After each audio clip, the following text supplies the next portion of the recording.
Hello friends, in this video we will look at the last three ratios under the classification profitability ratios. The first one that we will take up is earning per share or EPS. Earning per share or EPS can be defined as the share of the company's profit that is distributed to each share. Here share indicates only equity share friends and not preference shares. So basically what we'll find in this ratio is the amount of earnings that is available to the equity shareholder, that is available to each share of equity. Just imagine a P&L account friends. First what we will have is the gross profit GP, that is we will reduce the cost of goods sold from the sales, we will get the GP, and then to that we will add the operating income and subtract the operating expenses to get the operating profit, and then we will add the non-operating incomes and subtract the non-operating expenses to get the net profit. All the interest and tax expenses will all be subtracted because they are all non-operating expenses, will all be subtracted. So this net profit, is it available to equity shareholders friends? No, it is not available to equity shareholders fully, because if there are preference shares, first preference dividend will have to be paid before we can distribute any dividend to the equity shareholders. So naturally the formula for this ratio is net profit after interest, tax and dividend on preference shares divided by the number of equity shares. So this profit friends, that is the net profit after tax, after interest and after dividend is paid to preference shares, is called the earnings available to equity shareholders. We shortly call it as the EAESH, that is earnings available to equity shareholders. So that total earnings divided by the number of equity shares will give us how much of that earning is available to each of the equity shares. That is what this ratio will express. So this ratio shows the overall profitability of the company. Naturally, yes, it does. And it determines the market price of the equity shares of the company. Friends, if the profitability of the company is high, that is if the earning per share is high, then the market price will gradually and eventually go up. If the earnings per share is low, the market price will come down. So it determines the market price of the equity shares of the company. And this ratio is also helpful in estimating the capacity of the company to declare dividends. Okay friends, so all the earnings that is available to the equity shareholders need not be declared as dividends fully. The company might decide to keep some portion of that as reserves, and they may declare only the remaining portion as dividend. But basically the point is, only if there are earnings available to the equity shareholders, they will be able to declare dividends. So that is what this point says. This ratio helps in estimating whether the company is capable of declaring dividends or not. Because if there are no earnings available to equity shareholders, then obviously there will be no dividends that can be declared to the equity shareholders. And this ratio is expressed in rupees per share. So see friends, in the formula, the numerator is net profit after interest, tax and dividend on preference shares. This will be in rupees and we divide that by the number of equity shares. So naturally the answer will be in rupees per share. So this is a simple ratio friends. We have completed this ratio. We will move on to the next ratio, which is called the price earning ratio or the PE ratio. As you might guess from the name, this ratio says the relationship between the price and the earning of a share. So price earning ratio is the ratio of the current market price of a company's share in relation to its earnings per share. So this price here indicates the market price of the share, and this earning indicates the earning per share. We just saw how to compute that earning per share. So that is what this ratio expresses. The formula for this is market price of the equity share divided by the earnings per share. Friends, this ratio shows how much is to be invested in the market in a company's share to get an earning of 1 rupee per share. So see here, we have in the denominator we have the we have the earnings per share. So for one share, imagine there is a company and the market price of the company's share, one equity share, the current market price is rupees 15. Just imagine that, and the face value might be just say 10 rupees, and the earnings per share is rupees 20. So for getting an earning of rupees 20, how much will I have to invest in that share? I will be getting it at the current market price. So the current market price will be 15. So it will be 15 divided by 20. Just imagine we have written here into 1, which means for this much earnings I will have to invest so much of rupees into the company. So for getting 1 rupee of earning, how much will I have to invest? That is what will this ratio will express. So that's what's given here also. This ratio shows the how much is to be invested in the market in a company's share to get an earning of 1 rupee per share. This ratio also helps to measure whether the market price of a share is high or low. And this ratio is expressed in times. It is expressed in number of times. So again, this is also quite a simple ratio. Now we will look at a sum for both these ratios together. It is illustration number 87. Your company has the following earnings last year. Profit before tax is rupees 20 lakh. We have a tax rate of 35%, and in the capital there are equity shares also and there are preference shares also. So equity share capital is rupees 30 lakhs. It comprises 30,000 shares of rupees 100 each, and we have 10% preference share capital amounting to rupees 10 lakhs. So from the above given information, we have to calculate the earnings per share and the price earnings ratio, that is a PE ratio. And they have also given us that the current market price of the equity share is rupees 200. So this is a quite direct sum. So for the formula for earnings per share, we have to divide the net profit after tax and preference dividend by the number of equity shares. Is the net profit after tax and preference dividend given directly to us? No. They have just given the profit before tax. So we will have to subtract the tax amount at 35%, and we will also have to subtract the preference dividend so that we get the numerator. So profit before tax as given in the question is rupees 20 lakh. We will find tax at 35%, which amounts to 7 lakh. Subtracting that, we get profit after tax, which is 13 lakhs. From this, all of this earnings is not available to equity shareholders. We will have to pay preference dividend first. So we are subtracting preference dividend at 10% on the amount that's given here, that is 10 lakhs. That comes to 1 lakh rupees, and subtracting that, we get the net profit after tax and preference dividend as rupees 12 lakh. Now we have the numerator over here, and then the number of equity shares, which is a denominator, is directly given to us here. We have 30,000 shares. So the earnings per share will be rupees 12 lakh divided by 30,000 shares, that will be rupees 40 per share. So the earning for one share will be rupees 40. We are done with the first subdivision. Now we have to calculate the price earning ratio. The formula for calculating price earning ratio is market price of the equity share divided by the EPS, or the earnings per share. What is the market price of the equity share, friends? It's directly given to us, rupees 200. And what is the EPS?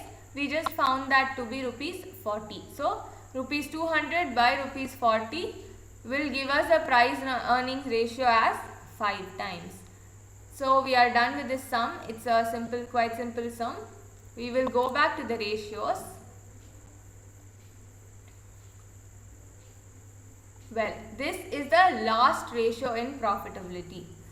This is the return on investment, or it's called the ROI. This ratio is calculated by comparing the profit earned and the capital employed to earn it. It reflects the overall profitability of the business. Okay friends, we discussed in detail about this term capital employed in the video where we saw the structure of the balance sheet.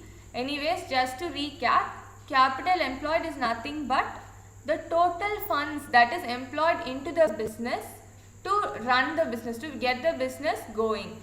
So this funds could be owners funds, it could be given by the owners, or it could also be borrowed from outsiders or third parties. So basically capital employed is equal to equity plus debt. That is what we already saw there. And so what we will compare here is, for this much capital employed, what is the return that we earn or the profit that we earn. That is what we will compare in this ratio. This ratio is also called the rate of return or return on capital employed or yield on capital. The formula for this ratio is net profit before interest, tax and dividend divided by capital employed into 100. So friends, why are we taking net profit before interest? Because the debt that we have borrowed forms a part of this capital employed. So the return or the earnings that we will put in the numerator should be inclusive of the return for the debt. What is the return for the debt? It will be the interest. That is why in the numerator we are taking the net profit before interest, tax and dividend, and we are dividing that by the capital employed multiplied by 100, so that the ratio can be expressed in percentage. Identifying the items of formula, capital employed, yes, just now we saw that. The total funds deployed for running the business with the intent to earn profits. This term should not be confused with the term capital. Capital represents the funds that are contributed by the owners, whereas capital employed has a wider meaning. We saw that it includes both equity and debt, and in the balance sheet video again we saw that there are two approaches to calculate equity. One is the direct approach and the other is the indirect one. What is the direct approach? That is the equity and liability side approach. We just add the capital plus the debt. The shareholders funds, we add that, plus we add the non-current liabilities, that is the long-term borrowings and the long-term provisions. The indirect approach is, we first find out the total assets and we subtract the current liabilities from that, which is given here. Actually this can be expanded as non-current assets plus current assets minus current liabilities.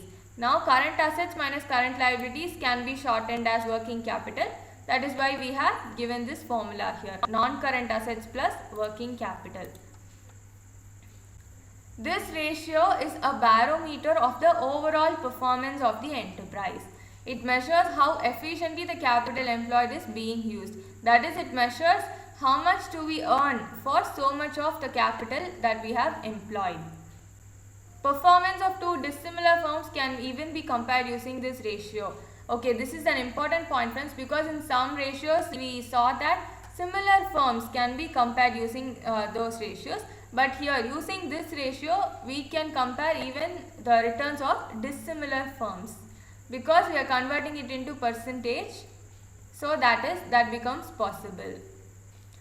It is used to judge the borrowing policy. An enterprise should borrow funds at a rate that is less than the rate of return on investment. So if the rate of interest is more than the rate of return on investment, then it is not advisable to take that debt. We have to take a debt that makes us incur cost that is less than the rate of return on our investment. Okay, as we saw, this ratio is expressed in percentage. Now we will look at a sum for this ratio. It's illustration number 88. Following is the balance sheet of X Limited as at 31st March 2012. So we have the balance sheet given to us and we are supposed to calculate the return on investment. Let's take a look at the balance sheet. First we will take the equity and liabilities side. We have the shareholders funds or the equity. There is share capital, there is reserves and surplus. We have a note for reserve and surplus, we will come back to that later. and we are in the non-current liabilities we have long-term borrowings and long-term provisions, and then we have the current liabilities. And in the asset side, okay, it's simple, we have non-current assets and current assets. So in the reserves and surplus, what are the items that we have? We have reserves of rupees 5,000 and we have profit for the year, that is rupees 65,000, which makes a total reserves and surplus of rupees 70,000. And under the long-term borrowings, what the long-term borrowings that we've borrowed is, it is debentures. 15% debentures is the long-term borrowings that we have borrowed. So with this information, we have to compute the return on investment. So the formula for computing return on investment is net profit before interest and tax divided by capital employed. So do we have the net profit before interest and tax directly given? No, we are supposed to calculate that also. What is the profit that is given to us here? Okay, here we have the profit for the year as rupees 65,000. This is the profit as per the balance sheet that is given to us. So to this we will have to first add back tax, and then we will have to add back the interest on debentures. Because they haven't given a tax rate, we are ignoring that and we are just adding back the interest on debentures, because that is the only long-term borrowing that is given here. So profit as per the balance sheet is rupees 65,000. Interest on debentures is 15% on rupees 1 lakh. That makes it 15,000. So the net profit before interest and tax is rupees 80,000. Now we have the numerator ready, and now we are going to find out the denominator. The denominator, friends, here we can find the denominator using the two approaches also, the direct method and the indirect method. First we will use the direct method, that is we will just add all the components that form the capital employed. First we will have to add the share capital of rupees 2 lakhs.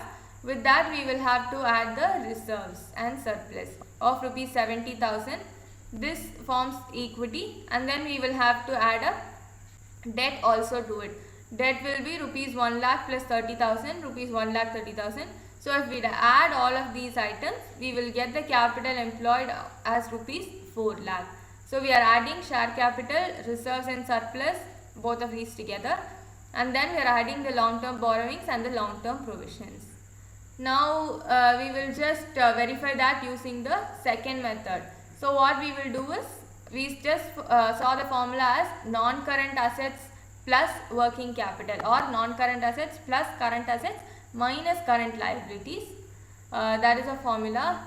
So non-current assets is 3 lakh 40 plus current assets 2 lakh 40 minus current liabilities 1 lakh 80. That will again give us the same answer of capital employed as rupees 4 lakhs. So the return on investment can now be easily calculated by direct substitution. Profit of rupees 80,000 divided by capital employed of rupees 4 lakh into 100 will give us the answer as 20%. Now we will move on to the next sum, friends. This is illustration number 94. A company has a loan of rupees 20 lakh as part of its capital employed. The interest that is payable on the loan is 15%, and the ROI, that is the return on investment of the company, is 25%. The rate of income tax is 40%. What is the gain to the shareholders due to the loan raised by the company? Okay, what they are asking us to find here is the earnings available to the shareholders. So the formula for return on investment is net profit before interest and tax divided by capital employed into 100. We know that. What they are asking us to find is the numerator. They have given us the return on investment, they have given us a capital employed, and they are asking us to find this numerator. So capital employed given in the question is rupees 20 lakh. Because they haven't given anything about equity, we are ignoring that. We are taking only the loan of rupees 20 lakh, and they also gave that the return on investment is rupees 25, is 25%. So net profit before interest and tax will be this return on investment into this capital employed. So rupees 20 lakh into 25%, that will give us rupees 5 lakh. But the numerator is net profit before interest and tax. So we will have to do a small reverse working there. We have the net profit before interest and tax. No, it's not reverse working. It's a direct working. We have the net profit before interest and tax. We will have to find the net profit after interest and after tax, because that is what will be available to the shareholders, right? So we have the net profit before interest and tax as rupees 5 lakh. From that we will subtract the interest paid, that is 15% of rupees 20 lakhs. We will get the profit after interest and before tax, and from this again we will have to subtract the tax. They gave us the tax rate as 40%, so we will have to subtract 40% of 2 lakh, which is 80,000. So that will be the net gain, net amount of gain to the shareholders, which is rupees 1,20,000. This is the answer for this sum. So with this sum we are done with this chapter, friends. We have successfully completed it. So I hope you have the concepts clear, and I also hope you don't have any doubts in the sums that we did. We haven't done all of the sums that's given in your book. We have just picked out some important sums and done that. So you can please refer your book for all the sums so that you get the concepts more clear. And just make sure to have all the formula that we saw thorough. So make sure that you are thorough with the formula so that you don't have any difficulties in doing the sums. And yes, we have completed the chapter. Thank you.